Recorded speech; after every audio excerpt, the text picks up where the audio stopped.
This video is sponsored by Card Kingdom. If you click on the link in the description below, it'll take you to their store and they'll know I sent you there.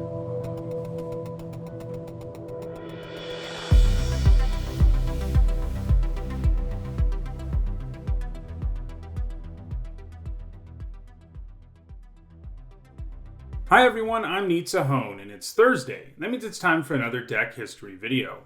I started this series last week with a pilot episode that looked at Goblin decks throughout the history of Magic, and the feedback was very positive, so this will now be a series with a new video every Thursday.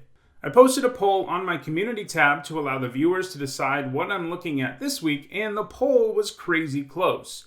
YouTube shows that Tron and Eldrazi are both at 34%, but the numbers that the polls generate are always rounded down or up, and for some reason, it isn't exactly possible to see the number of actual votes. But if you look closely, you can see that Tron has a slightly longer bar next to it, so I guess I'm going to say Tron is the winner. The good news for you Eldrazi fans, though, is that this video will talk about them a little bit too. At one point or another, Trondex were a powerful force in Standard, Extended, and Modern. In this video, I'm going to look at the history of Trondex from Magic's beginning all the way up to the present day, with an emphasis on the notable iterations of the deck that have had success at Magic's highest level of competition. Let's get started with what I'm calling Tron Prehistory, the time before Tron emerged as a competitive deck. Trondex get their name as a result of their primary strategy, which involves getting all three Urza's lands in play. Urza's Mine, Urza's Power Plant, and Urza's Tower. If one can assemble all three of these cards, you get 7 mana out of only 3 lands, which is some pretty insane ramp. The Tron part of the name is a reference to Voltron, a 1980s cartoon that involved multiple independent vehicles combining into one incredibly powerful one. Think Power Rangers. In other words, the Urza's lands aren't especially good on their own, but when you get them together, it is like when Voltron is fully assembled in the cartoons, crazy powerful. These lands were originally printed in Antiquities, which was one of Magic's earliest sets, coming out in 1994. However, it would take a long time for the power of these lands to be unlocked. The Tron lands weren't played at all as a result of their original printing, but reprints in 2003's 8th edition and 2005's 9th edition resulted in these lands finally finding some success at Magic's highest level of competition. Trondex would first emerge in the Standard of 2004 to 2006. The first time a Tron deck burst onto the scene was in the Standard of 2004 when it was the main mana engine for a Tooth and Nail deck. If you entwine Tooth and Nail, it costs a whopping 9 mana, but the effect is pretty incredible. It lets you search up any 2 creatures in your deck and put them into play. The main game plan for the deck was to combo off with Triskelion and Mephidros Vampire. If you got them both in play, you could wipe the opponent's entire board and have 2 imposing creatures left behind. This is because with the Vampire in play, Triskelion would gain another counter every time it did damage to a creature with a counter. The deck could also just search up big, scary creatures like Darksteel Colossus. It also had some creatureless things to do with Tron lands, including using Mindslaver quite easily to steal the opponent's turn. So what is it that made Trondex viable after some standard legal reprints? Well, the main thing is that there were cards that allowed you to search up any land. In particular, Sylvan Scrying, Solemn Simulacrum, and Reap and Sow suddenly made it pretty easy to search up Tron lands. So assembling them to go off with Tooth and Nail or Mindslaver was very doable. So Tooth and Nail was the first deck to really showcase the power of Tron, but obviously enough it wouldn't be the last. The next Tron deck to emerge in Standard was Blue-Red Tron, which picked up its first top 8 finish at Pro Tour Honolulu in 2006. This deck was more of a control deck than the Tooth and Nail version, running a ton of card draw, counter magic, and removal. Basically, it was a lot less all-in on the Tron lands than Tooth and Nail was. In fact, this version of the deck didn't even run ways to search up the Tron lands, and instead utilized cards like Compulsive Research and Telling Time to see as many cards as possible. This version of Tron could quickly play an imposing creature like Kaiga the Tidestar, or a powerful mind control effect like Confiscate, but the cards that most abused the Tron mana were the X spells, Blaze and Invoke the Firemind, which were late game win conditions that could one-shot the opponent thanks to Tron mana. Another iteration of Standard Tron was Blue-White Tron. Like Blue-Red Tron, it was a control deck that sought to utilize the massive amounts of mana from the Tron lands. It also didn't run ways to search up Tron lands, opting instead to make the game go long with counter magic and board sweepers. Once the Tron lands were assembled, one of the main plans was to play Triskelion and combine it with Academy Ruins to just make a bunch of creature tokens, which you could make a ton of thanks to mana and recursion. Decks would quickly be overwhelmed. You could also make easy use of Spell Burst, constantly using it to counter spells and buy it back until you find an actual way to win the game with all your mana. The final iteration of Standard Tron was a pretty unique variant played by Gabriel Nassif at Worlds in 2006. It was still blue-white and had some similarities to traditional blue-white Tron, in particular the use of board sweepers and counterspells, including the same Spell Burst plan, but its main plan was just constantly playing and recurring Martyr of Sands. This was best accomplished with Proclamation of Rebirth's Forecast effect, as you could just do it and gain 15 plus life every turn thanks to all of your mana. This effectively made it so that your opponent would never do lethal to you, and you would inevitably win the game as a result, usually with stuff you stole from your opponent using Muse Vessel or with a Chrono Savant. Because the deck could gain so much life, giving up turns with the Savant didn't really matter, and it was just a creature that would keep coming back. Unlike Blue-White Tron, it did include a card that could allow you to search up Tron lands. Weathered Wayfarer made it a lot easier to get your powerful lands online. So that would be the end of Tron in Standard, as it rotated out and would never be reprinted in a standard legal set. However, decks utilizing Tron lands would go on to significant success in both Extended and Modern. Since we're proceeding here chronologically, let's start by looking at Extended Tron. For those who don't know, Extended was a rotating format where the last 4 blocks were legal, as well as the last several core sets. This usually meant the last 4 years of cards. Tron first emerged on the scene in Extended in 2007. The first Tron variants in the format were blue-white, and they had a very similar game plan to standard blue-white Tron decks.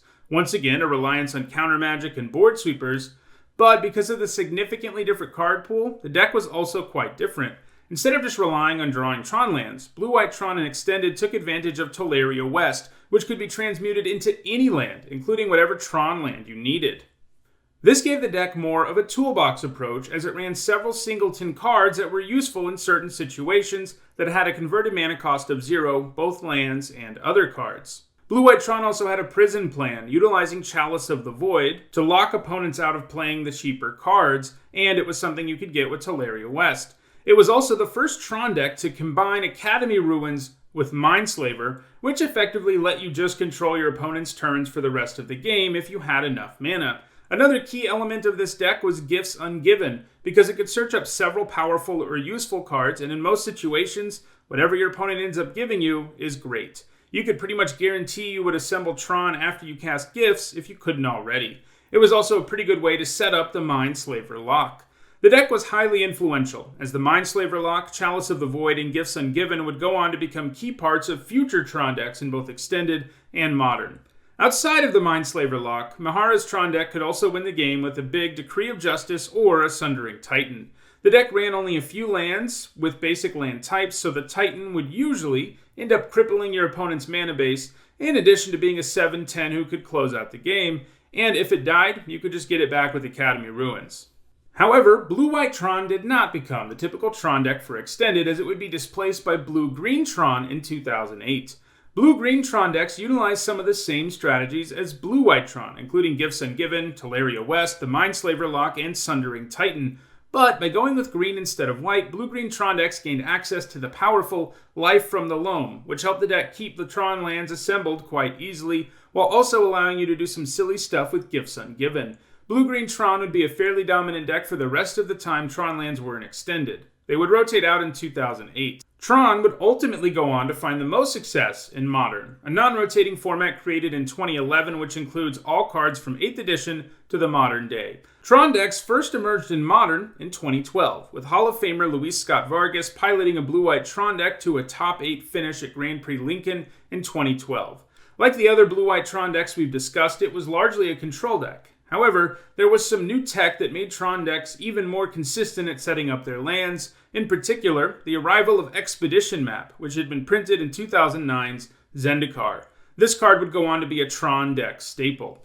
By 2012, there were also some pretty incredible things you could ramp into, including Zendikar block Eldrazi like Emrakul and Ulamog. The deck also went with the Gifts Ungiven plan, and in this case, the deck doubled a bit as a Reanimator deck, because it could search up Unburial Rites and something to reanimate like Elish Norn, which would mean that you're going to be reanimating the scary creature almost no matter what.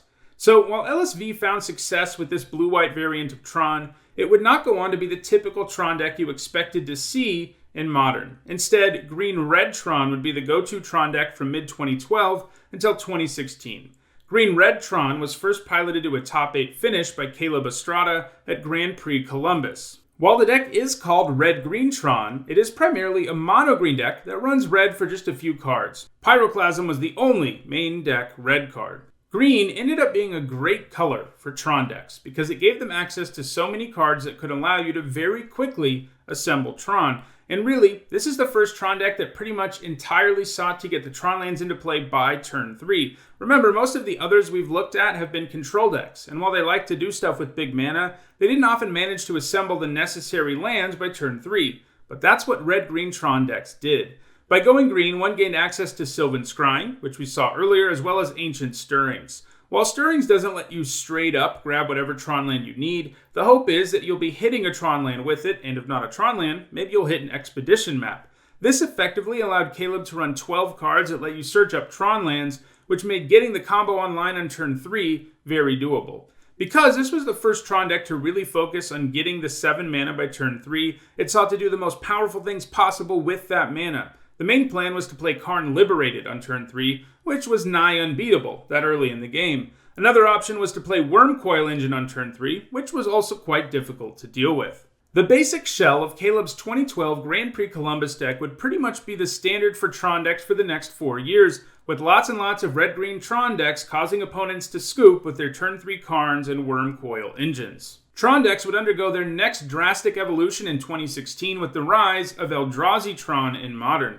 While we have seen that Eldrazi and Tron already went hand in hand sometimes, starting in 2016, the two would really become best pals. The first player to pilot an Eldrazi Tron deck to a top 8 finish was Hall of Famer William Huey Jensen at Grand Prix San Antonio in 2017. The big change to the deck was that it was now almost completely focused on Eldrazi as win conditions. And in addition to running the Tron lands, Eldrazi Tron decks also ran Eldrazi Temple, giving them access to another land that gives a serious mana boost. And if your payoffs for that mana are predominantly Eldrazi, it is like effectively adding a 4th Tron land, which is super powerful.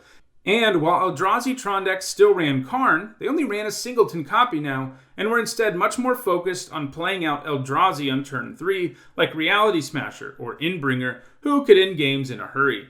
Eldrazi Tron decks, like extended blue-white Tron decks, also heavily featured Chalice of the Void, which could very effectively lock down mini decks in the format, while not really hampering the Eldrazi Tron deck at all. Eldrazi Tron decks would go on to be the dominant Tron deck from 2017 to the modern day. However, while it is the one you can most expect to see when playing in Modern, there is also another Modern Tron variant that I want to touch on. These decks were mono-green Tron decks that moved away from the Eldrazi plan and instead often sought to win the games with a new Karn, War of the Sparks Karn the Great Creator. While these decks still ran things like Karn Liberated and Wormcoil Engine, Karn the Great Creator could function as a very fast win condition. The main draw here was Karn's static ability, and his -2 ability, which lets you get a card from your sideboard. The combo was to grab Mycosynth Lattice because once you put it into play, it meant your opponent's lands were artifacts, and since tapping for mana is an activated ability, Karn would shut that down with the Lattice in play. And if that wasn't enough, you could also search up Liquimetal Coating and just start blowing up lands. While this combo first debuted at the highest level in Kenji Igashara's mono-green Tron deck, it also found its way into Eldrazi Tron decks before long. This combo was problematic enough that the Lattice ended up getting banned in Modern in January of 2020, and this largely resulted in a return to more typical Eldrazi Tron decks, which are still around today. Well, that does it for this history of Tron decks. If you want to have a say in what I do with next week's video, you can find a poll in my community tab. If you enjoyed this video, don't forget to like it and share it everywhere you can. The more people that see it, the better. Thanks for watching.